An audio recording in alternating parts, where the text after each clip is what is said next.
নমস্কার।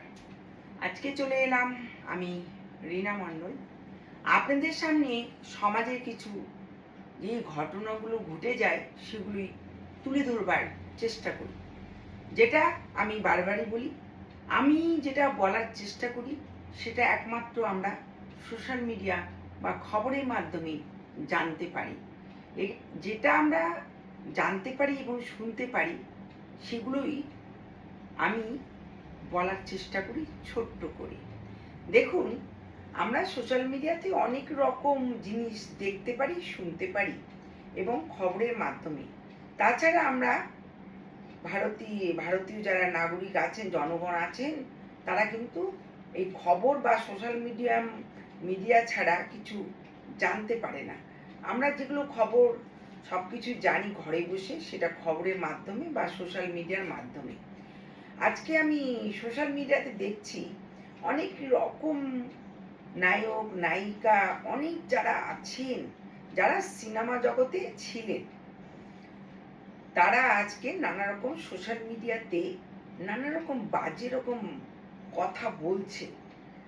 তারা একসময় কোনো পার্টিতে যোগ দিয়েছিলেন, একজন আমাদের বাংলার মুখ্যমন্ত্রী ছিলেন, তাকে সে যখন হেরে যায় সেই মুখ্যমন্ত্রী, তার দল থেকে বের হয়ে এসছেন এবং তাকে নানা রকম ভাবে সোশ্যাল মিডিয়াতে কথা বলছেন, অপমান করছেন, অনেক কিছু করছেন। এটা কি আপনাদের মানায়? আপনি বলছেন আপনাকে চিনি রচনা ব্যানার্জি, আপনি অভিনয় করেছেন 100 কতটা, অমিতাভ বচ্চনের সাথে অভিনয় করেছেন। দেখুন, অমিতাভ বচ্চনের সাথে তো অনেকেই বাঙালি নায়িকা অভিনয় করেছে, সেটা জয়া ভাদুরী হোক, সেটা মমতা শঙ্কর হোক, সেটা আমাদের রাখি হোক, অনেকেই করেছে। আর দেখুন, আগেকার দিনে আগে রচনা ব্যানার্জি যেরকম একটা বয়স হয়েছে, সেই আমলে অনেক বাড়িতে বাবা মা ছেলে মেয়েকে অভিনয় করতে দিতেন না, বা বাবা মা বাড়ির গার্জেনরা অভিনয় করা পছন্দ করতেন না। তারা বলতেন, বাবা মারা সে আগেকার দিনে ছেলে মেয়েকে লেখাপড়া শিখাবে, ভালো করে লেখাপড়া শিখে কোনো সরকারি চাকরি করবে, ডাক্তার হবে, উকিল হবে, ব্যারিস্টার হবে, ব্যাংকে চাকরি করবে, রেলে চাকরি করবে, এইরকম করেই প্রত্যেক ঘরে বাবা মারা লেখাপড়া শেখাতেন এবং তাদেরকে কর্মক্ষেত্রে চাকরি বেছে নিতেন, সেই চাকরিগুলো করতেন। কিন্তু তখনকার দিনে বাবা মারা অভিনয় একদমই পছন্দ করতেন না। তারা অভিনয়টাকে একটা বাজেভাবে ধরতেন, যে অভিনয় করতে গেলে সব কিছু দেখিয়ে নানা রকম ভাবে ছেলেদের সঙ্গে ধরে জড়িয়ে নানা রকম ভাবে অভিনয়টা করতে হয়। এই জন্য আগেকার দিনে বাবা মা পছন্দ করতেন না। সেখানে রচনা ব্যানার্জি আরো অনেকেই করেছেন অভিনয়।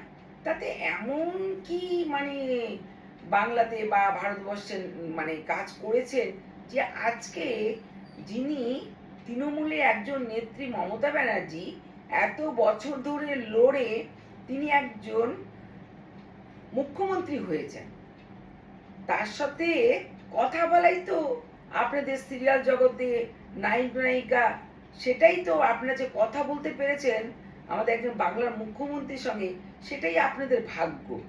আপনারা কোন এমন কাম করেছেন যে আপনাকে সবাই চিনে? মমতা আপনার জন্যই ভোট পেয়েছে। রচনা ব্যানার্জি, আপনার অনেক বয়স হয়েছে, আপনি যে এইভাবে সোশ্যাল মিডিয়াতে একজন মুখ্যমন্ত্রীর নামে বলছেন, এটা আপনার একবারও বলতে মুখে আটকালো না? আপনি সোশ্যাল মিডিয়াতে এসে এমনভাবে ভাবভঙ্গি করে কথা বলেছেন যে প্রত্যেক জনতা আপনার কথাতে ব্যঙ্গ করছে। নিশ্চয়ই আপনার ভালো লাগছে না, আপনি সোশ্যাল মিডিয়া দেখছেন। আপনি যদি একটি আসল নেত্রী বা আসল নায়িকা হতেন, তাহলে নিশ্চয়ই মমতা ব্যানার্জি হারার পরে আপনি বের হয়ে এই কথাগুলো বলতে পারতেন না। কারণ আপনি বাচ্চা খুকি নয় যে মমতা ব্যানার্জি আপনাকে জোর করে নিয়ে গেছে। কিভাবে বলেন?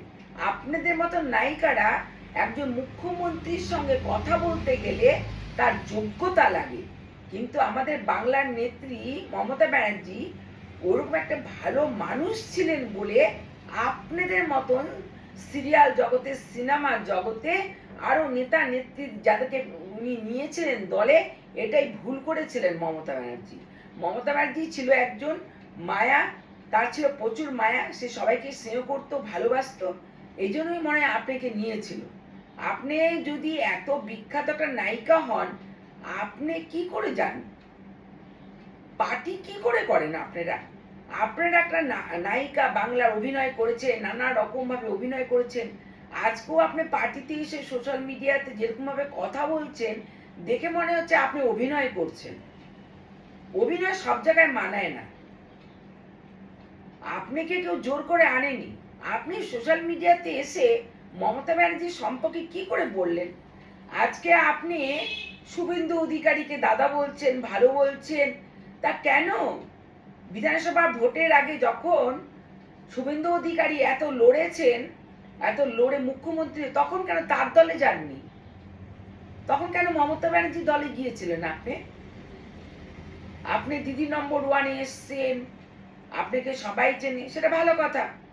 একটা সিরিয়াল করতে গেলে ছোট্ট ছোট্ট যে ছেলেমেয়েরা বা ছোট্ট যারা, যাদের কোনো নাম ধাম নেই, তারাও যদি সিরিয়াল করে না, তাও তাদেরকে সবাই চেনে।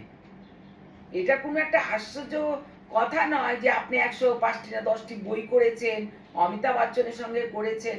সেটা তো অভিনয় জগতে গেলে সবাই সবার সঙ্গেই করতে পারে, এমন কোনো কাজ আপনি করেননি। তার জোরে আপনি মমতা ব্যানার্জিকে অপমান করছেন, সোশ্যাল মিডিয়াতে আপনি ওপেন বলছেন। আপনি কি ধরনের নায়িকা? আপনার মধ্যে যদি শিক্ষার গুণ থাকতো, আপনি এইভাবে কথা বলতে পারতেন না। আপনি মুখ নাচিয়ে নাচিয়ে মমতা ব্যানার্জির নিন্দা করেছেন। আপনার ডিসিশন আপনার কাছে। আপনি যদি ডিসিশন ঠিক রাখতেন, ঠিকভাবে কথা বলতেন, তবে আজকে আপনি ফ্যামিলি ছাড়া হতেন না। আপনার ডিসিশন, আপনার কথা বলাগুলোই ভুল। আপনি বাংলার একজন মুখ্যমন্ত্রী, তার কাছে যে যেতে পেরেছেন, তিনি যে আপনাকে দলে নিয়েছে, এটাই আপনার ভাগ্য। অভিনয় অনেক বাঙালি মেয়েরাই আছে, একবার দেখুন নামগুলো কি কি আছে, তারা অমিতাভ বচ্চনের সঙ্গে অভিনয় করেছে। কেউ কারোর সাথে অভিনয় করতে পারলে কি সে বড় হাইটের মাপের হয়ে যায়? এটা কোনো কথা?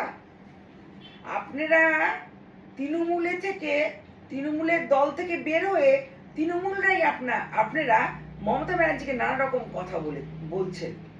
আপনি যদি সতী সাবিত্রী হতেন, আপনি যদি কোনো চুরি চারটি না করেন, আপনি যদি সম্পত্তি ব্যাপারে কিছু না থাকতো, আপনার যদি কোনো কিছুর আগে খারাপ না থাকতো, তাহলে আপনি মমতা ব্যানার্জির দলেই থাকতেন। যেই হেরে গেছে আপনি শতাব্দী, আরো আরো আপনি অনেক মমতা ব্যানার্জির প্রিয় যারা আশেপাশে বসে থাকতেন, এত লেকচার দিয়েছেন, এত বড় টিপ পড়েছেন, মমতা ব্যানার্জির মতন শাড়ি পরেছেন, তারা চট করে মমতা ব্যানার্জি হারার পর 1 মাসের মধ্যে আপনারা দল ছেড়ে চলে গেছেন। কি করবেন? আপনারা বাইরের ভালো তৃণমূল বানিয়ে বাংলা জনগণ বোকা পেয়েছেন। আমি অনেক ভাবি, বলবো না এগুলো ব্যাপারে, কিন্তু যখন দেখি না আপনাদের এগুলো সোশ্যাল মিডিয়াতে, তখন শরীরটা না মানে আর এগুলোকে সহ্য করতে পারে না। আপনারা বলুন তো, মমতা ব্যানার্জি কি দোষ করেছে? দোষ করেছে আপনাদের মতন সব নায়িকারা, যারা সিনেমাতে মমতা ব্যানার্জিকে নরম মানুষ পেয়েছিলেন, নরম মুখ্যমন্ত্রী পেয়েছিলেন, ঢুকে গেছেন সবাই। হুমায়ুন কবির থেকে যারা যারা আছেন, তারা সবাই মমতা ব্যানার্জিকে অপমান করছেন। এখন পারছেন না? এখন করুন না, শুভেন্দু অধিকারীর নামে নিন্দা করুন তো দেখি। যদি আপনার দম থাকে, আপনি এখন শুভেন্দুর ব্যাপারে বলুন, দেখুন আপনাকে কোথায় ঢুকাচ্ছে, কোথায় ডাকছে। এখন মমতা ব্যানার্জির ব্যাপারে বলছেন, আপনারা যাই করুন তাই করুন, মমতা ব্যানার্জির সম্পর্কে কোনো বাজে কথা বলবেন না, এটা আমার অনুরোধ রইল। আর মমতা ব্যানার্জি কোনো অন্যায় করেননি কোথাও। একজন 72 বছরের মহিলাকে সোশ্যাল মিডিয়াতে নানা রকম ভাবে অপমান করা হচ্ছে, অপমানজনক কথা বলা হচ্ছে। এটা যে কোনো মুখ্যমন্ত্রী থাকুক, যে দলেরই থাকুক, কোনো মুখ্যমন্ত্রী নিজেরা অন্যায় করেন না। তারা যে বাংলাতে এই যে নেতা নেত্রী সব বানান বাংলাকে দেখার জন্য, বিধায়ক এমপি, তারাই তো করেন অন্যায়গুলো। যখনই মমতা ব্যানার্জি হেরে গেলেও 1 মাসের মধ্যে আপনারা সুর সুর সুর সুর করে গুটিপত্র সম্পত্তি বাঁচানোর জন্য চলে গেলেন। ভালো তৃণমূল, কিসের ভালো তৃণমূল আপনারা? যারা মমতা ব্যানার্জিকে ছেড়ে চলে আসছেন, যখন মমতা ব্যানার্জি বিপদে পড়েছে, যখন মমতা ব্যানার্জি হেরে গেছে, তাকে ছেড়ে আপনারা সবাই চলে এসছেন, এসে আবার সোশ্যাল মিডিয়াতে মুখ নাচিয়ে নাচিয়ে কথা বলছেন। বাংলার জনগণ বোকা? আপনাদের মতো নায়িকারা বাংলায় যদি নেত্রী হয়ে দাঁড়ায়, তবে মমতা ব্যানার্জির মতো মুখ্যমন্ত্রী হারবে। হেরে গেছে এই জন্যই, আপনাদের জন্য। আপনাদের এই সময় উচিত ছিল মমতা ব্যানার্জির পাশে থাকা। যেমন কুণাল ঘোষ আছে, যেমন মদন মিত্র আছে, এরকম অনেকেই আছেন যে মমতার সঙ্গে জড়িয়ে আছেন আজও। কুণাল ঘোষকে দেখুন, ধন্যবাদ জানান, তাকে প্রণাম জানান।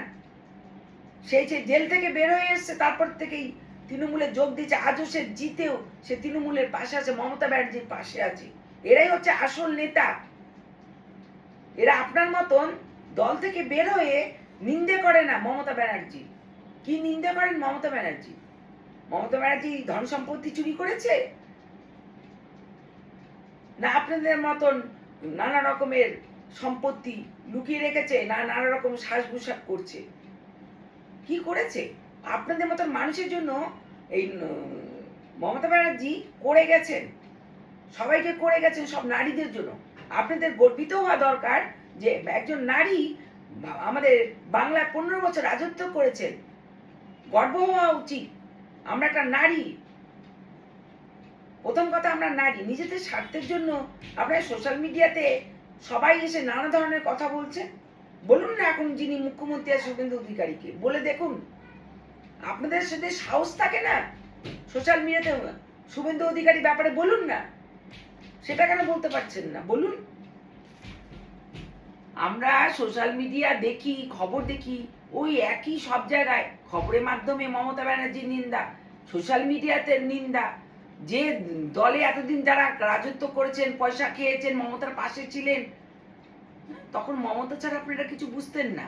যেই হেরে গেল অমনি সুরসুর করে সম্পত্তি বাঁচানোর জন্য ভালো তৃণমূল হয়ে গেলেন। আর শুভেন্দু অধিকারী তো নেবেনই না আপনাদেরকে। যারা কাজ করে বাংলার জন্য, তারা এক দল থেকেই কাজ করে। শুভেন্দু অধিকারী মমতা ব্যানার্জির মতন দয়ালু নয় যে আপনাদেরকে নেবে। আপনারা ওই পার্টিতে থেকে নানা রকম কাজ করে এসছেন, ভাববেন না যে আমাদের শুভেন্দু অধিকারী আপনাদেরকে দলে নেবে। কখনোই নেবে না। আমরা আশা করি জনগণ, আমরা নাগরিক হিসেবে, আমরা জনগণ হিসেবে, আমরা শুভেন্দু অধিকারী আমাদের যিনি মুখ্যমন্ত্রী আছেন তাকে অনুরোধ করি, এই যে কুলাঙ্গার দলগুলি যে ভালো তৃণমূল হতে চলেছে। ফিরোজ হাকিম মমতার আশেপাশে ঘুরতেন, হঠাৎ করে তিনি মেয়র পদ ত্যাগ করে ভালো তৃণমূল হয়ে গেলেন। আরে ফিরদাও হাকিম, আপনি যদি ভালো তৃণমূল হতেন না, তাহলে কলকাতায় মেয়র হয়ে এরকম ধরনের কাজ করতেন না যে গোডাউন ভেঙে, লোহার ট্র্যাকচার ভেঙে কমসে কম 20 জন শ্রমিক মারা গেছেন। যদি ভালো তৃণমূল হতেন, ভালো কাজ করতেন মমতার কাছে থেকে। অন্যায় করেছেন বলেই আপনারা মমতার কাছ থেকে বের হয়ে গেছেন। আপনারা অন্যায় করেছেন। এখানে অভিষেক, মমতা ব্যানার্জির দোষ দেওয়া হচ্ছে, এরা অন্যায় করেনি। এরা বাংলার জন্য কাজ করেছিলেন এবং আপনাদের মতো মানুষজনকে দলে নিয়ে তারা নিন্দিত হয়ে গেছেন। এগুলো সোশ্যাল মিডিয়াতে দেবেন না। আমরা বাংলার লোক, বোকা নয়। আমরা বাংলার লোক দেখি, শুনি, জানি। রচনা ব্যানার্জি কি কি করেছেন, কতদিন আগে কত কিছু করেছেন, সবাই সব রকম জানেন। ওগুলোকে সোশ্যাল মিডিয়াতে বলতে হয় না। আপনার জন্য মমতা ব্যানার্জি চলে না। মমতা ব্যানার্জির জন্য আপনাদের মানুষ, আপনাদের মতন মানুষ চলে। তাকে গিয়ে নমস্কার জানান, প্রণাম জানান, এবং তিনি যখন হেরে গেছেন তার দলে থাকুন। ওই দল থেকে বের হয়ে ভালো দল হয়ে আপনাদেরকে কোনো বাংলা জনগণ চায় না।